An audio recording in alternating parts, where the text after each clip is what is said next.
Welcome to our parents and guests. We'd also like to acknowledge our live stream audience at home and those watching in the future. To our parents, if you are signing out your child, please do today at the oval over there. Hello everyone, just a few reminders of our community practices. We are device free, so stay in the zone and leave your phones alone. So enjoy the show each day, put your water bottles away. When the lights go off, you can take off. And tomorrow is our last day of camp. Very sad day, it is a very sad day. So with that, we want to say, it is a U Pride Day, so wear all your U shirts, all your U merch. We want to see your U Pride tomorrow. We also have one giant festival tomorrow. Our juniors and seniors will be together for a festival. So that means if you are a junior, you will eat your lunch earlier in second period after festival. So you'll eat your lunch earlier third period for tomorrow. Other announcements is September reunion show. Summer is ending soon, but September reunion show will be September 22nd. So come join us again. We will have free classes for you to take, free classes from 11 to 4, and our reunion show will kick off at 4 p.m. with some of our favorite shows and acts from our summer camp season. Welcome, everyone. Before I bring out your director, I want to introduce the teachers and assistants that have worked so hard this summer. Our flute teacher, Ms. Michelle Laporte, Anju Ayoto, our clarinet teacher, Justin Marks, our saxophone teacher, Bill Brown, who's been working with our brass students, Sean Lucas, who stepped in for Mr. Patrick Armand on percussion. We have Alex Delagrata, who is one of our assistants, Marco Campanelli, who unfortunately can't be here, but did a wonderful job this summer as well, and some of our staff members that are here playing today, Mike Gianetta, Matt Manzione, and Lauren Kinane. And without further ado, I want to welcome Mr. David Schecker, your director. Thank you.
Good afternoon. What you just heard was a piece that's called Rolling Thunder, and most of the thunder rolled through the low brass and woodwinds over here, as you can hear all those vast low notes going by. That's by Henry Fillmore, and he was a very famous march composer. He wrote over 170 marches, and he played in circus bands, and that was what this would have been written for. The next piece that we're going to play for you is by Frank Ticelli, and there are two parts to it. Now, part of what I want to do today is to have those of you who are coming in here in this kind of performance, maybe for the first time, or at least that you haven't been to many of them, is to understand exactly kind of what the rules of engagement from your standpoint are. Okay? You've already done a wonderful job. You clap when the conductor comes out. That's perfect. That's great, and you should get used to doing that. The other thing is, though, there are always, a lot of pieces are tricky in that you think they've stopped, and you go to clap. And I've done this. It's very embarrassing. Everybody's quiet in the hall, and you think, oh, it's done, and you clap, and you say, oh my gosh. It's not terrible. The world doesn't end, okay? We're still standing. But what I'm going to do is I'm going to give you a little bit of a warning on this next piece we're going to do. It's two parts, which means we're going to stop in the middle. And when we stop the first time, don't clap. Okay, you sit there and you wait, because basically the one part leads into the other with what's going to happen. And you're going to hear us starting very quiet. Now here's some things you can listen for when you're listening in this music. Okay, the first part that you're going to listen to is slow. It has a rather mournful feeling to it, okay? You know, there's something kind of melancholy about it. And it builds and builds on one theme and then two themes that go back and forth together at the same time. So you just listen, and you can just listen to how they go back and forth. The next part that comes after that starts very, very softly, and it basically gives you a rhythm. And it has to be as quiet when he starts that as what you were just now, okay? And you're going to hear that builds and builds, and he has a great deal of fun shifting rhythms and having people play with that. This is basically based on Cajun Louisiana folk tunes. So we hope you enjoy. This is the Cajun folk songs, two movements, first and second, and by Frank Ticelli.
right, so you've heard two, maybe three if you count the two movements, very, very different types of music. And we have a piece that's going to last a little bit longer, not much, but a bit longer than that. It's called the Lone Star Celebration. It's by James Curnow.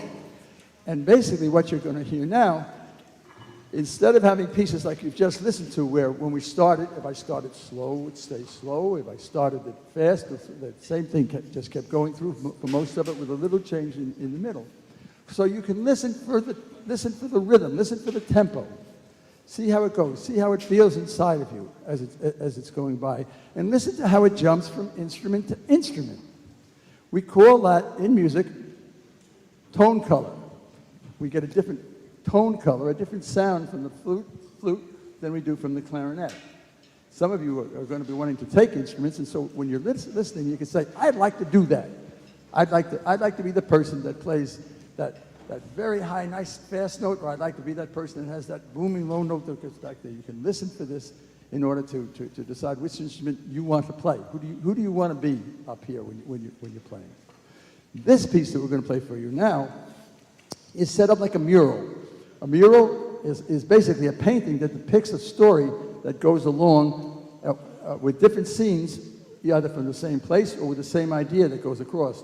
And so what happens is he really makes my work cut out for me, because I start at one tempo and then I have to speed up or slow down. He has me do all these things back and forth. So you can listen to hear what are they doing, but listen more importantly to yourself and feel, what does this music make me feel like? Does it make me want to get up and dance? Does it make me want to sit there and think about nice thoughts? What is the music doing for us? Okay, so there's a lot of big changes that take place in this way, and you can listen as we take them.